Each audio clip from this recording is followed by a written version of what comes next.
Bab 13. Menulis kontrak. Theo berasal dari lantai 75, salah satu zona netral di menara. Untuk waktu yang lama, Theo tergila-gila dengan wanita tercantik di desa Granier, Maril. Theo, akui cintamu. Kamu bisa. Itu benar. Yang berani mendapatkan kecantikan. Mengakui. Didorong oleh dukungan temannya Oren, anak dari keluarga terkaya di desa, Theo mengungkapkan cintanya yang tersembunyi. Maril, aku menyukaimu. Maukah kau pergi denganku? Namun, ketahui tempat Anda. Beraninya kau meremehkanku. Itu benar, Theo. Ketahui tempat Anda. Maaf, tapi Maril dan aku sebenarnya berkencan. Kekeke. Oren mencium bibir Maril sambil menertawakan Theo. Kakeke. Theo, lihat wajah tercengang itu. Puhahaha. Bagaimana dia bisa menunjukkan wajahnya di sekitar desa Granier sekarang? Senyuman yang diberikan Maril kepadanya beberapa hari yang lalu dan dorongan dari teman-temannya, atau lebih tepatnya, mereka yang berpura-pura menjadi temannya, semuanya adalah bagian dari permainan untuk membodohi Theo yang naif. Dipermalukan di depan banyak orang di alun-alun desa, di mana dia didesak untuk mengaku dengan menunjukkan keberaniannya, Theo tidak bisa lagi mengangkat kepalanya tinggi-tinggi di desa.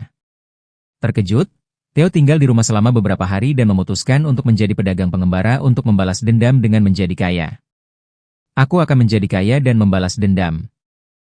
Dengan 50 koin menara yang dia tabung dari kerja keras sepanjang hidupnya, dia membeli kualifikasi dan peralatan yang diperlukan untuk menjadi pedagang pengembara, dan hendak membeli barang dari pasar dengan sisa 5 koin menara ketika, Theo, aku punya tawaran yang sangat bagus untukmu.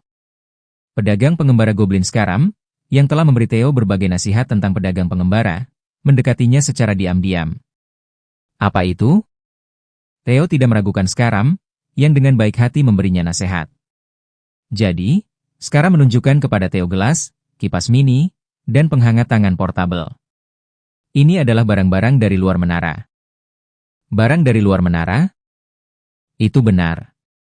Jika Anda membawa ini ke lantai atas, Anda dapat menjualnya dengan harga tinggi. Mereka yang tinggal di lantai atas mengumpulkan barang-barang ini sebagai hobi. Benar-benar? Aku akan membelinya. Ini adalah peta dengan lokasi anggota baru toko benih. Karena mereka adalah anggota baru, kamu mungkin bisa mendapatkan harga yang bagus jika kamu beruntung. Theo naik menara mengikuti peta, hanya mempercayai kata-kata Skaram. Namun, karena dia telah memberikan hampir semua uangnya kepada Skaram untuk barang-barang itu, dia tidak mampu membeli makanan yang cukup. Itu sebabnya Theo, yang kelaparan, menemukan jalan ke tempat Sejun berada. Hah? Anda ingin bekerja sama? Ya, dan semua barang yang kamu bawa adalah sampah. Sejun pertama-tama mengguncang mentalitas Theo dengan kebenaran yang keras. Apa? Sampah? Itu tidak mungkin. Theo gelisah dengan kata-kata Sejun. Itu bisa dimengerti karena dia telah menghabiskan semua uangnya untuk barang-barang itu, mempercayai Skaram. Tidak ada sihir sama sekali pada mereka. Tumbler ini menghalangi kontak dengan bagian luar dan mencegah perpindahan panas, dan kipas mini serta penghangat tangan portabel akan berhenti bekerja setelah beberapa jam saat baterai habis. Lihat. Sejun menjelaskan dan menyalakan kipas mini, meletakkannya di lantai. Mustahil. Bagaimana kau tahu, Sejun? Sekarang bilang ada sihir pada mereka. Aku dari luar menara. Apa? Itu menjelaskan segalanya. Sepertinya pria Skaram itu menipumu. Tapi, bagaimana mungkin dia? Dia sangat baik padaku. Sementara Theo yang terkejut bergumam pada dirinya sendiri, menyangkal kenyataan, skueak. Berbunyi. Meong. Kelinci putih mulai bertani, splis. Mendera. Bam. Sejun dan kelinci hitam menangkap piranha dan membuat ikan bakar. Sementara itu, kipas mini berhenti bekerja bahkan tidak sampai 1 jam setelah dinyalakan. Wah! Skaram adalah goblin brengsek yang jahat. Kenapa aku selalu jatuh cinta pada ini? Apa yang saya lakukan sekarang? Theo mulai menangis, terisak-isak dengan keras. Kesedihannya bahkan memunculkan dialek Granier yang sudah lama dia latih sembunyikan. Theo, tenanglah. Ayo bicarakan rencana masa depan kita sambil makan ikan bakar. Hicks, teguk. Kamu akan membuatku makan dan kemudian meminta uang, bukan? Hicks, aku tidak sebodoh itu. Theo menelan ludahnya melihat ikan bakar itu tetapi tidak lengah. Dia naif, tapi dia tidak bodoh untuk ditipu dengan metode yang sama lagi. Dan Sejun juga tidak berniat mengambil uang di sini. Tidak, aku akan memberimu apa yang kamu makan sebelumnya secara gratis. Setelah mengguncang mentalitasnya, sekarang waktunya untuk menghiburnya. Sejun memiliki rencana yang lebih besar dalam pikirannya. Benar-benar? Ya. Sekarang, dengarkan baik-baik ceritaku sambil makan. Sejun mulai berbicara tentang kemitraan mereka, menawarkan ikan bakar ke kaki depan Theo. Oke.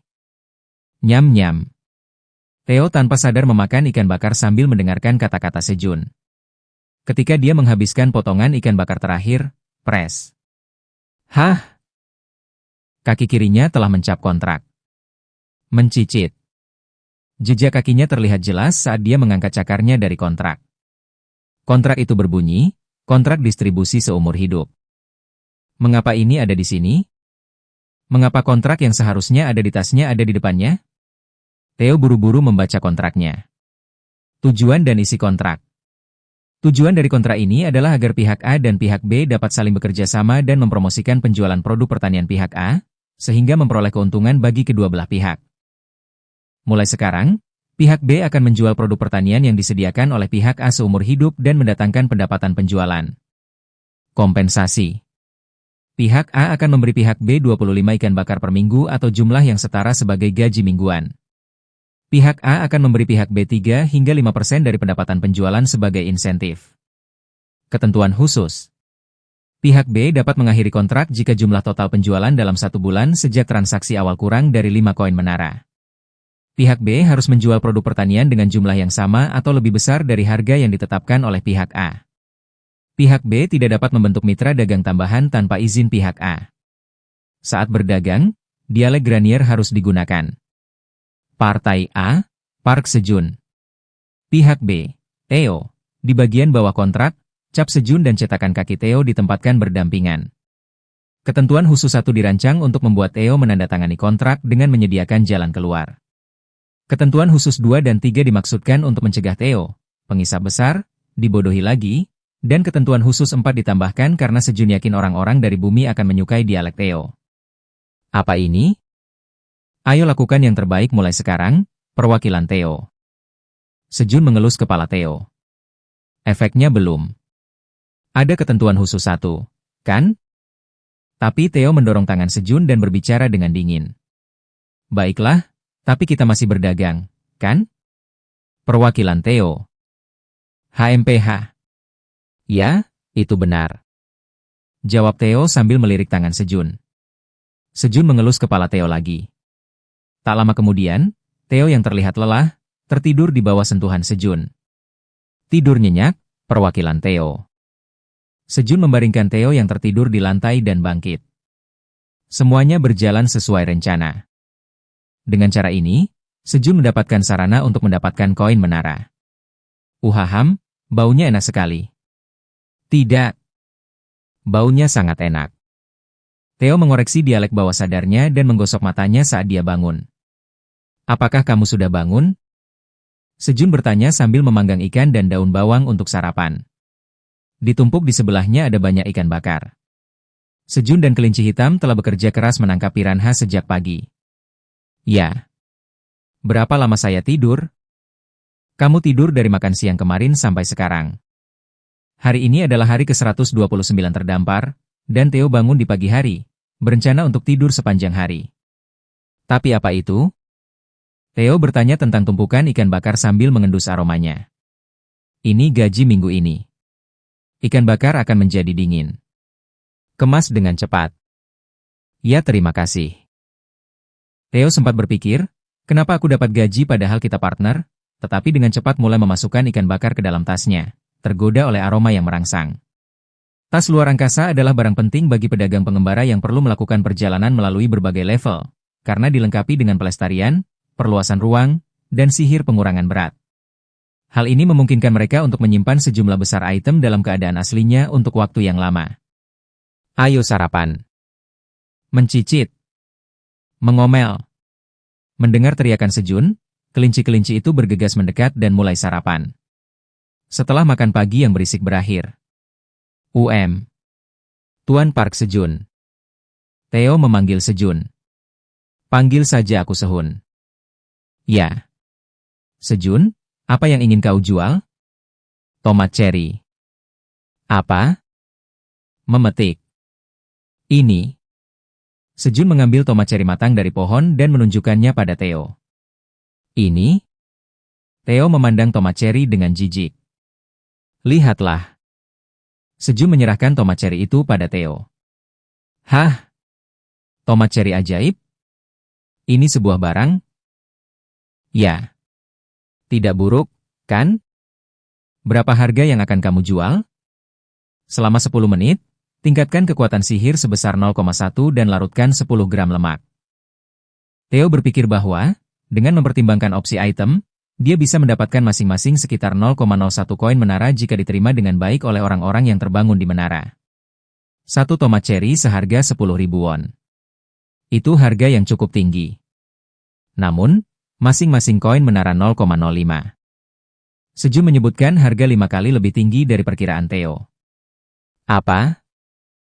Mendengar kata-kata Sejun, Theo memandangi tomat cherry di tangannya dengan, apakah ini akan laku, ekspresi. Sejun yakin tomat cherry miliknya akan laku dengan harga tinggi. Tomat cherry ini tidak dimaksudkan untuk yang sudah bangun. Meskipun tomat cherry ajaib memberikan pembubaran lemak dan peningkatan kekuatan sihir pada yang terbangun, efeknya tidak signifikan.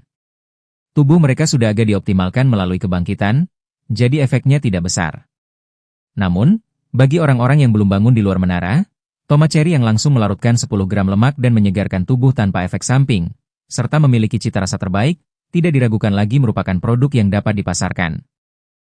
Mempertimbangkan kelangkaan awal, Sejun bahkan berpikir dia bisa mendapatkan masing-masing 0,1 koin menara. Sejun percaya pada para pelaku diet bumi. Mereka akan menanggapi. Baiklah. Lagi pula ini kontrak. Theo pikir itu agak beruntung. Jika jumlah total penjualan tidak mencapai 5 koin menara melalui kesepakatan ini, dia dapat membatalkan kontrak dan hanya menerima ikan bakar. Berapa banyak yang akan kamu ambil? Sekitar 1.000. Sejun menunjuk ke ruang penyimpanan yang dia buat di sudut gua. Tomat cherry ditumpuk di sana.